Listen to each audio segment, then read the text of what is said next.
आज हम लोग लास्ट एक पढ़ेंगे, ठीक है, चक्रवृद्धि ब्याज का। तो मान लिया जाए आपका जो मूलधन है कितना है, 1000 रुपये, ठीक है, अच्छे से समझिए। मूलधन 1000 रुपये है और ब्याज की दर क्या है, रेट ऑफ इंटरेस्ट 10% है और समय कितना है, 3 साल, ठीक है। तो ये जो 1000 है इसका 10% की दर से पहले साल में कितना होगा, 100 रुपये, 100 रुपये हुआ। तो चक्रवृद्धि ब्याज में क्या होता है, ब्याज का ब्याज, ये जो ब्याज है वो भी मूलधन के साथ जुड़ जाएगा।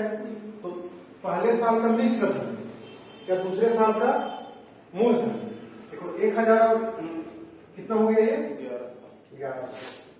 फिर पहले साल का मिश्र धन हो गया, मिश्र धन बराबर मूलधन प्लस ब्याज, कितना हो गया, 1100। लेकिन यही चीज जो है दूसरे साल के लिए क्या हो गया, आपका प्रिंसिपल बन जाएगा।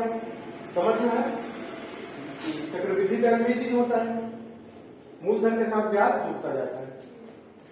अब देखो दूसरे साल के लिए क्या हो गया, ये मिश्र मूलधन हो गया, फिर 10%, तो कितना हो गया इसका 10%, 110। तो दूसरे साल का मिश्र धन कितना हो जाएगा, 1210, ठीक है, 1100 1210, 1210 हो गया। ये दूसरे साल का क्या हो गया, मिश्र धन, या तीसरे साल के लिए क्या हो गया, प्रिंसिपल हो गया। समझ में आया। अब इसका 10% करेंगे फिर कितना आएगा, 121, ये कितना हो जाएगा, 1331। तो एक दूसरे साल तीसरे साल का क्या हो गया, मिश्र धन हो गया, या तो फिर चौथे साल के लिए क्या हो जाएगा, ये मूलधन। तो चौथे साल तो जा ही नहीं रहे, तो टोटल अमाउंट देखो कितना है, 1331 आए। तो 1000 रुपया, देखो 1000 रुपया था, कितना बन गया, 1331। तो ब्याज कितना मिल गया आपको, 331, ठीक है। इसको अलग अलग जो भी कॉन्सेप्ट बता उससे बना सकते हो, ठीक है।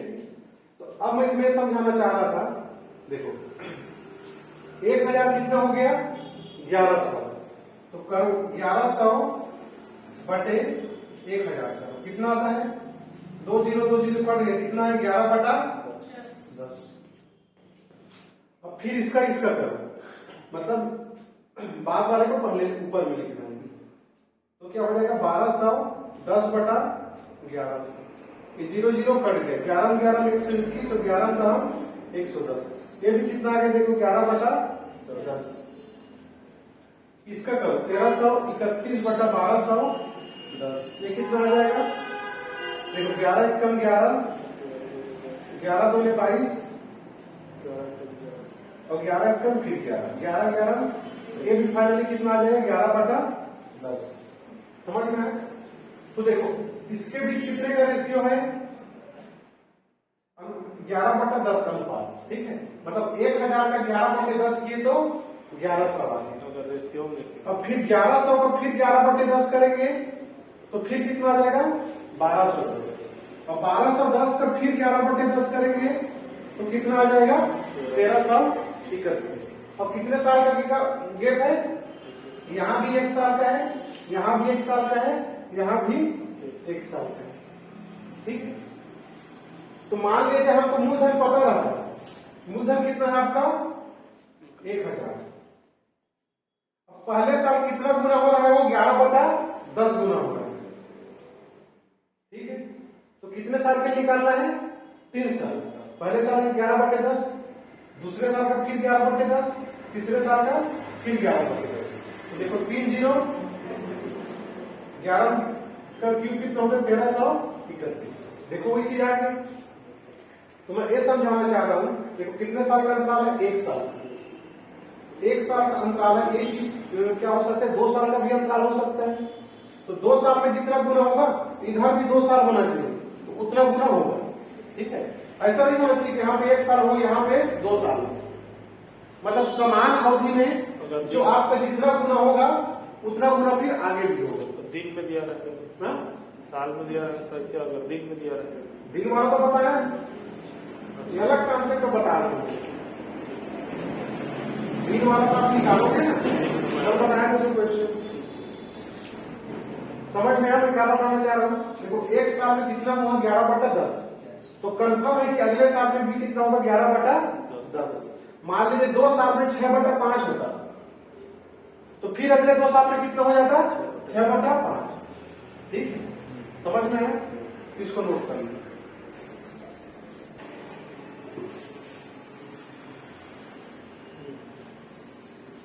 तो देखो एक चीज समझ में आया। देखो इसमें क्या पूछा है, ब्याज की दर।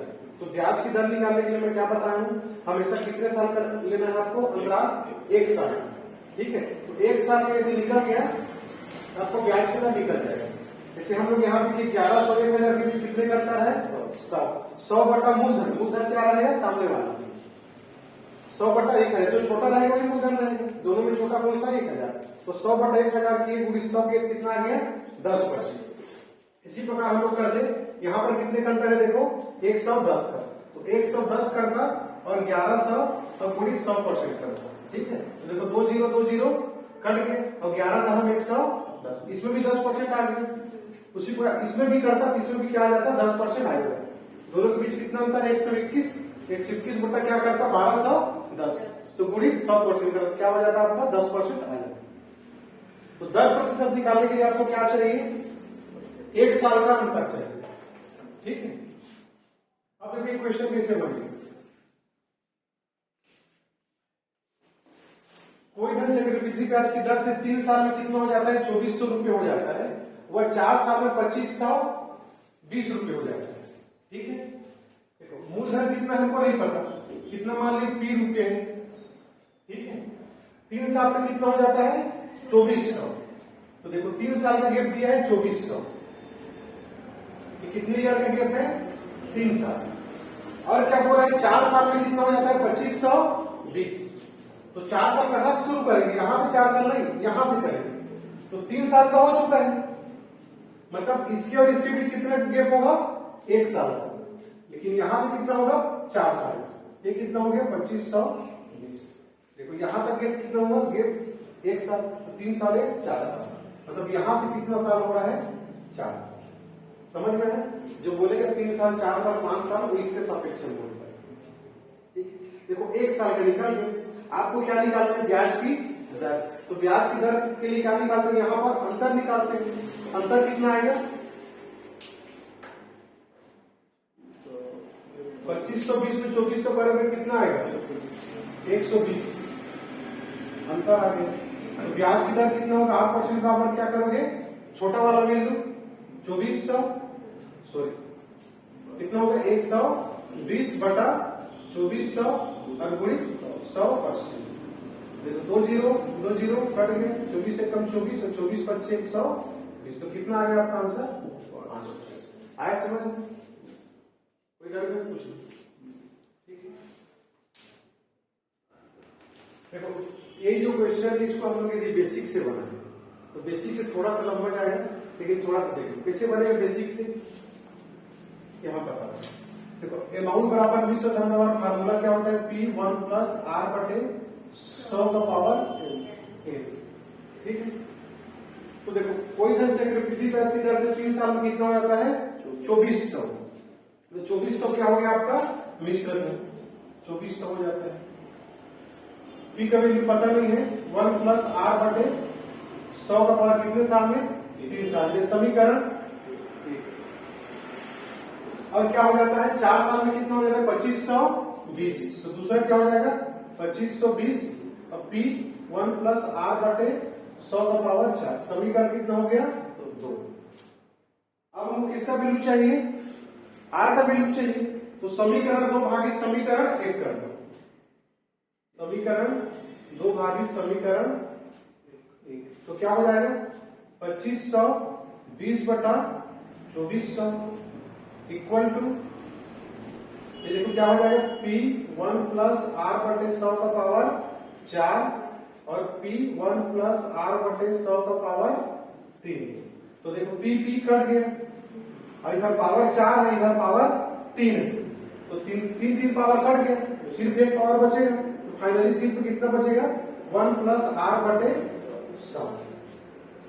इसको जब पूरा करो क्या हो जाएगा 100 कम 100 और 100 प्लस R, देखिए इधर का 0 0 भी कट गया, ये कितना बच जाएगा 252 बटा 240 और 100 प्लस r बटा 100 आया समझ में? यहां से इसको 4 से काट दो तो 4 से के 24, 4 दिया 12, 4 से के 24, 4 शून्य शून्य, देखो कितना आ गया ये 63 बटा 60। अब इसका तिर्यक गुणा करो कितना आ जाएगा ये 60 गुणित 100 करेंगे तो 6000 plus 60r equal to 6300। 60r को इसी सेट में हमें उधर ले जाओगे 6000 को कितना बच जाएगा 300। तो देखो r बराबर फाइनली कितना आ गया ये 0 कट गया 6 कम 6 6 5 30, r बराबर देखो कितना आ गया 5%। इसको नहीं समझोगे तो इतना करना पड़ेगा, ठीक है। r का तो मान निकाल लिए, अभी कठिन क्वेश्चन आएगा तो और क्लियर दी जाएगा, ठीक है। इसलिए इस कॉन्सेप्ट को समझना, ठीक।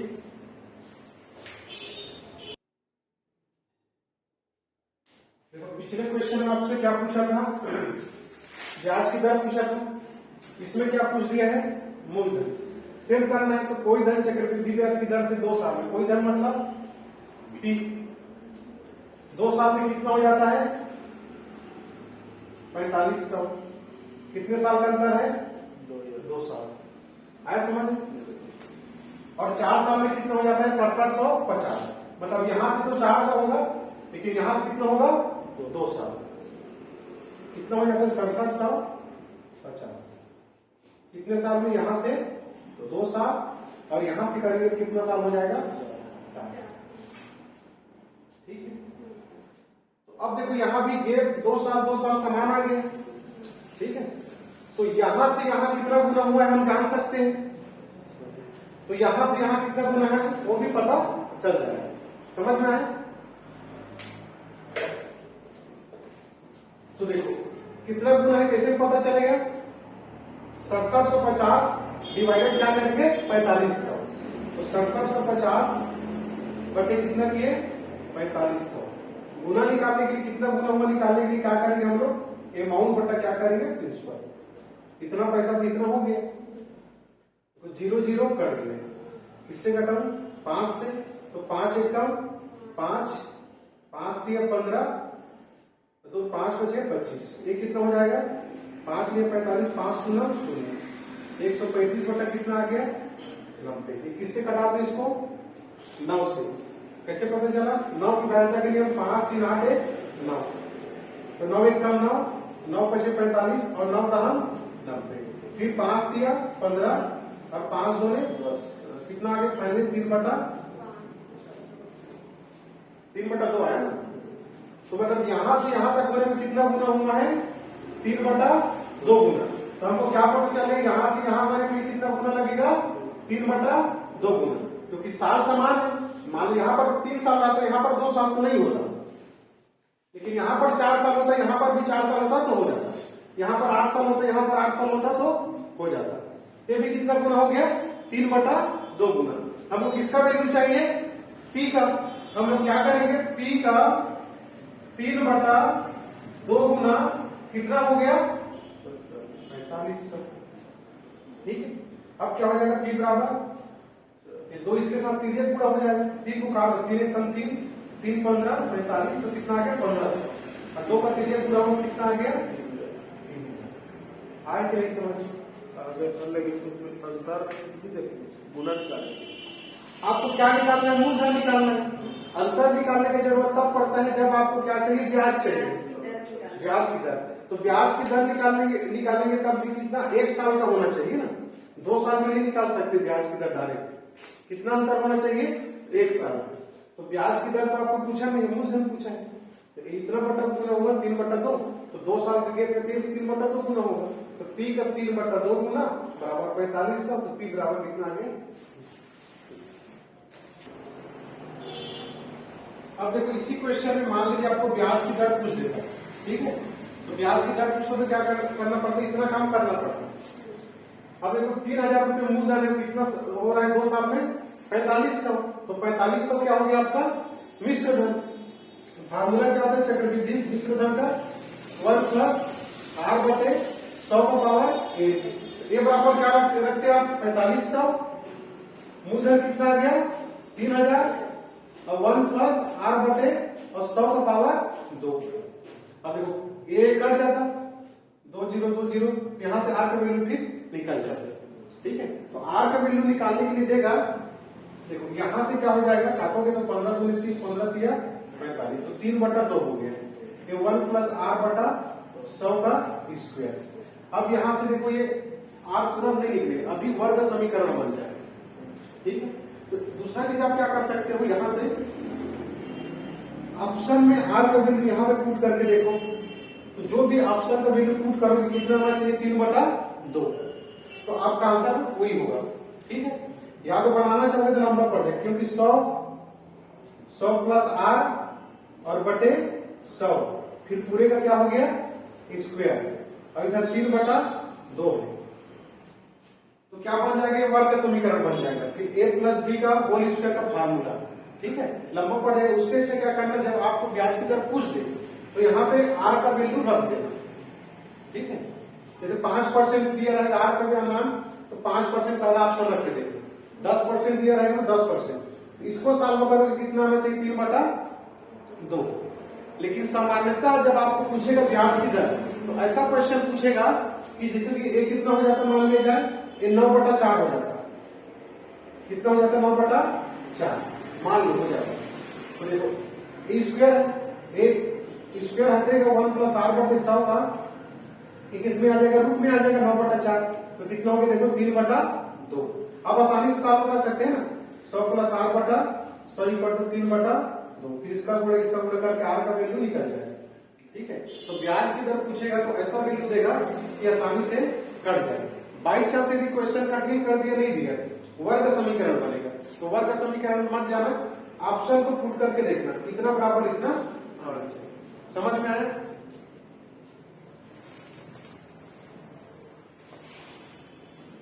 चलिए इसमें नहीं नहीं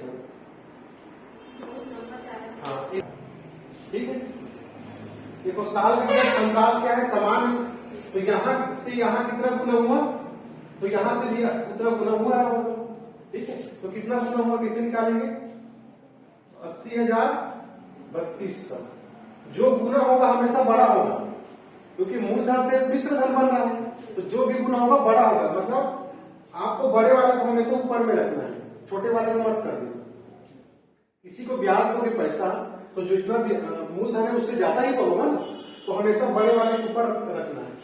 ठीक है, तो कितना हो गया देखो 2 0 2 0, 16 × 80 और 16 दूने 32, कितना आ गया 5/2। ये 5/2 गुना हुआ, ये भी कितना गुना हुआ 5/2 गुना। पी का 5/2 गुना बराबर, देखो अंतराल समान है, उसी को एक 5/2 किया 3200। अब काट दो इसको, 5 × 30, 5 × 24, 5 0 0, तो पी बराबर कितना आ गया 1200।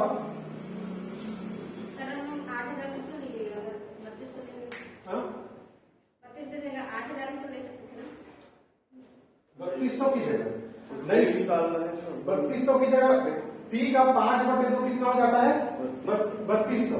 यदि आप चाहते हो कि 8000 को, तो आपको क्या करना पड़ेगा, पी का 5/2 का फिर 5/2 का कितना हो रहा है 80,000।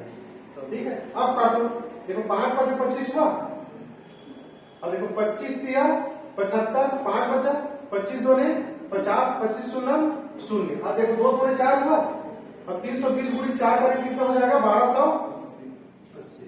समझ में है? यदि इसको लोगे तब क्या करना पड़ेगा, पी का 5/2 का फिर 5/2 बराबर 8000। समझ में है?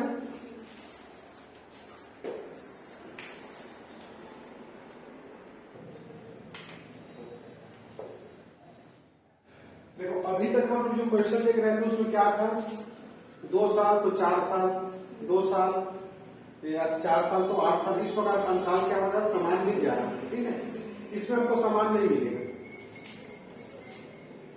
तो देखो चक्रवृद्धि ब्याज की दर से 2 साल में कितना होता है 8000, ये जो पी है 2 साल में कितना हो गया आपका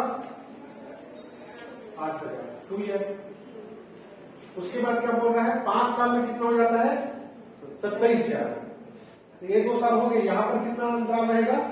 3 साल। कितना हो गया? ठीक। तो ये 5 साल, तो यहाँ से 5 साल नहीं होगा, 2 साल 3 साल एग्जाम का क्वेश्चन है। ठीक है, कितना होगा? 5 साल। तो कितना गुना हुआ 3 साल में? इसके बीच तो कुछ दिया नहीं, इसी के बीच दिया, तो 3 साल में कितना गुना होगा? कैसे निकालेंगे? 27,000 बटा 8,000। 30 कट गए, कितना बचा? 27 बटा 8। तो यहाँ भी कितना हुआ होगा? 27 बटा 8 हुआ होगा। यहाँ भी 27 बटा 8 लिख सकते हैं क्या? और कहाँ कटेगा? लिख सकते हैं। क्यों लिख सकते हैं? नहीं लिख सकते। नहीं लिख सकते, समान नहीं। यार क्या, यहाँ पर 3 साल है, यहाँ पर 2 साल है। यहाँ पर भी 3 साल रहता तो लिख देते, लेकिन अलग अलग नहीं लिख सकते। ठीक है, तो इसके लिए जो पिछला जो कॉन्सेप्ट हम लोग पढ़े थे 2-3 क्लास में, उसका यूज होगा। देखो 27 बटा 8 होता है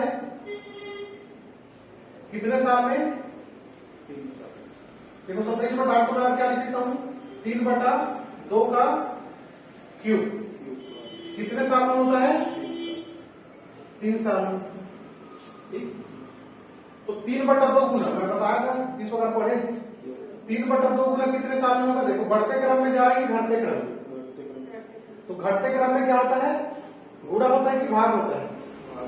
भाग होता है। ठीक है, बढ़ते क्रम कोई भी चीज बढ़ेगा तभी जब गुणा होगा, कोई भी चीज घटेगा तभी जब भाग होगा। सिंपल सी लॉजिक है। तो किससे भाग करेंगे? ईयर को पावर से। तो कितना आ गया? 1 बटा 3 बटा 2। तो 1 साल में देखो कितना हो जा रहा है? 3 बटा 2 गुना 1 साल में हो रहा है। तो हम लोग क्या समझ सकते हैं? देखो ये कितने साल का दिया है? 2 साल का। तो मतलब जो मूलधन रहा होगा P, पहले साल कितना हुआ होगा? 3 बटा 2। फिर दूसरे साल कितना हुआ होगा? 3 बटा 2। और फिर कितना रुपये हो जाता है? 8,000। आया समझ? तो जब साल का अंतराल जो समान नहीं रहेगा, किस प्रकार बनाना? क्या किए हम लोग? इसका निकाले 27 बटा 8, तो 3 बटा 2 का क्यूब कितने साल में? 3 साल। अब देखो घटते क्रम में जाना है कि बढ़ते क्रम में? घटते क्रम में 3 बटे 2 को निकाले, कितना आ गया? 1 साल आ गया। तो आपको क्या करना है? हमको तो लेकिन जो अंतराल दिया है 2 साल का दिया है, 1 साल का दिया रहता तो क्या करते? P गुणित 3 बटा 2 8,000 कर देते, लेकिन 2 साल का दिया है। तो पहले साल जो आपका जितना गुना होगा हर साल उतना गुना होता है। तो पहले साल 3 बटा 2 गुना होगा तो दूसरे साल भी 3 बटा 2 गुना हुआ होगा। देखो कितना हो जाएगा ये? कटे P को कितना हो जाएगा? 4 और 8 4 32,000 और 32,000 बटे 9। ठीक है, इसको काट रही क्या है आपका? मूलधन। आया समझ में?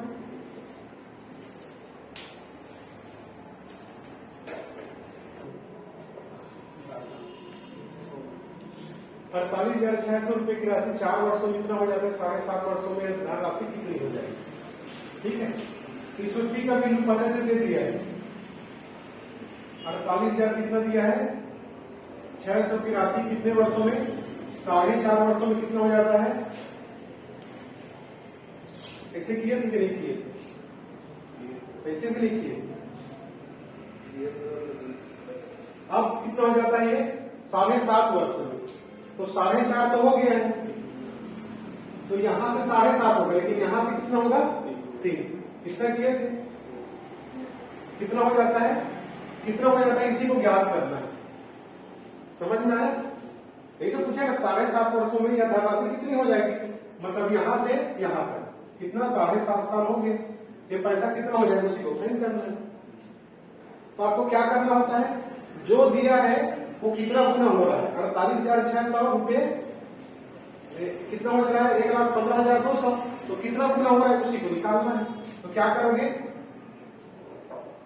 00 48,600 2020 कट गए।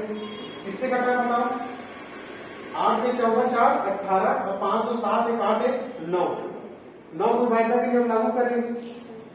तो 9 पर 6 45 और 9 4 36 9 1 कम 9 और कितना बचेगा? 2 बचे तो 9 दूनी 18, कितना बचा 7 बचा, 9 थे 72, फिर काटो 2 से, तो 2 27 54 और 2 छक्के 12, 2 चौका कितना आ गया देखो 64/27 गुना, अच्छा सॉरी कितना हो जाएगा 27, 48,600 रुपए की राशि 4.5 साल में 64/27 गुना की दर से कितना हो जा रहा है 1,15,200। कितनी चीज समझ में आई? अब देखो यहाँ पर के 4.5 साल है, यहाँ पर भी रहता तो डायरेक्ट कर देते 64/27, लेकिन यहाँ पे अंतर 3 साल का है, तो क्या करेंगे फिर वही प्रोसेस करेंगे जो पिछले क्वेश्चन में किए थे। देखो 64/27 को मैं क्या लिख सकता हूँ, देखो जब भी क्वेश्चन को थोड़ा घुमाएगा तो डेटा वैसे देगा तो कुछ न कुछ उसका वर्ग का घनमूल निकल जाए, तो क्या लिख सकते हैं इसको 4/3 क्यूब, कितने साल में 3 साल में कि 4.5 साल है कि नहीं यहाँ पे, हाँ इसका तो निकालना है भाई, निकालना किसका है, 64/27 कितने साल में हो रहा है देख रहे हैं यहाँ पे 4.5 साल में, जो दिया है उसका तो निकालेंगे, तो निकालने के बाद इसका निकालेंगे कितने साल में 4.5 साल में, 3 साल में कितना गुना हो रहा है हमको पता ही नहीं है, तो इसीलिए तो आंसर आ गया होता, 3 साल बोलते 4/3 का क्यूब कर देते तो आंसर आ गया होता, हमको पता थोड़ी कितना होगा। तो 4/3 कितने साल में होगा, बढ़ते क्रम की घटते क्रम, घटते क्रम में क्या करेंगे कितना हो जाएगा 1/1.5 1.5 साल, तो 4/3 गुना कितने साल में हो रहा है 1.5 साल, लेकिन यहां पर कितना साल है 3 साल, तो 1.5 साल को हम 3 साल कैसे कर सकते हैं, कैसे कर सकते हैं गुणा करेंगे, इसमें गुणा करेंगे, तो देखो जब इसमें गुणा होता है तो इसमें क्या होता है उसका पावर बढ़ जाता है, बताया था बढ़ते क्रम में क्या होगा गुणा होगा। देखो इसको क्या कर दिया हम लोग 1.5 को क्या कर दिए 2 किए तब 3 आएगा, तो इधर क्या हो जाएगा 4/3 का स्क्वायर, समझ में आया? तभी तो मान ली हम देखो इतना का बिंदु इतना आना चाहिए तब सही होगा ना हमारा क्वेश्चन, इतना बराबर हम इतना लिख रहे हैं तो इतना बराबर इतना होना चाहिए। अब देखो 4/3 घटते क्रम में है, घटते क्रम में है ना, देखो यहां से निकालते हैं नीचे 4/3 का जैसे बिंदु निकालेंगे क्या करोगे आप, ये तो कितना आ गया 3 आ गया है यहां से, तो क्या करोगे आप घटते क्रम में भागित होगा पावर तो बटे 2, देखो 1.5 साल आया है घटते क्रम में, तो बढ़ते क्रम में क्या होता है गुणा होता है, इसका गुणा की तो पावर यहाँ पे लग जाएगा, जितने का गुणा किए उतना का पावर लग गया, समझ में आया? हमेशा लगता है। तो 4/3 का स्क्वायर कितने साल में हो रहा है 3 साल में, तो यहाँ पे क्या हो जाएगा 4/3 का स्क्वायर, तो निकाल लो 11 52 00 4/3 गुणा 4/3 बराबर कितना आएगा, ठीक कितना आएगा, देखो 3 3 9, ये भी 9 से कट जाएगा, 9 1 9 कितना हो गया 9 दूने 18 9 8 72 और डबल जीरो इंटू 16 16 0 0 16 0 0 16 सबसे कितना होता है 112 और 16 128 का 8 80 12 16 दूने 32 10 42 44 का 4 16 कम 16 4 20 और 10 ये आपका क्या है, देखो चक्रवृद्धि ब्याज की किसी दर पर 1939 में दिया गया 1 रुपया 2019 में कितना हो जाता है 625 रुपये, तो 1999 में 1 रुपये की कीमत क्या थी, देखो 1939 के 1 रुपये 2019 में कितना हो गया 625 रुपये, ठीक है उसके बराबर हो गया। तो जैसे अभी का जैसे कि उस समय का जैसे 1 पैसा 2 पैसा अभी का ज्यादा मूल्य रहेगा उसी प्रकार हुआ होगा, तो 1999 में 1 रुपये की कीमत क्या था आपको पता करना है। तो देखो 2019 से 1939 के बीच कितना का अंतर है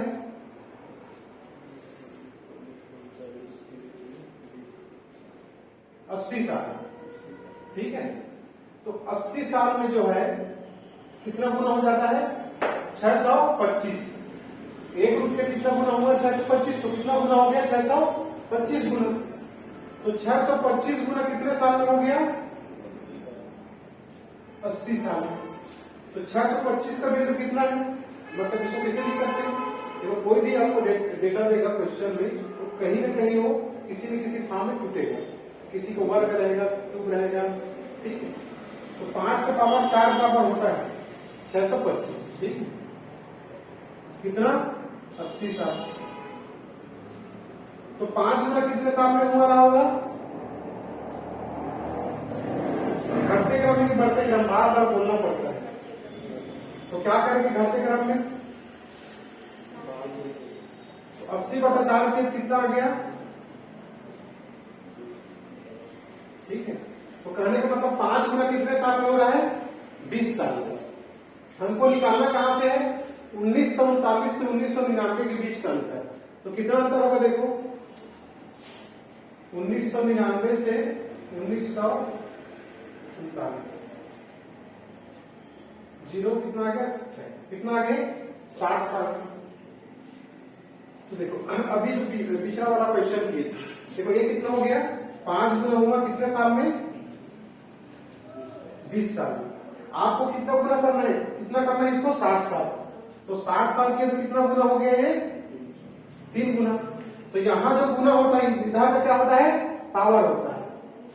तो कितना हो जाएगा पावर, ठीक है। तो कितना गुना हो जाएगा 5 से कितना मतलब 125 आपका आंसर आया समझ में। चलो ठीक है फिर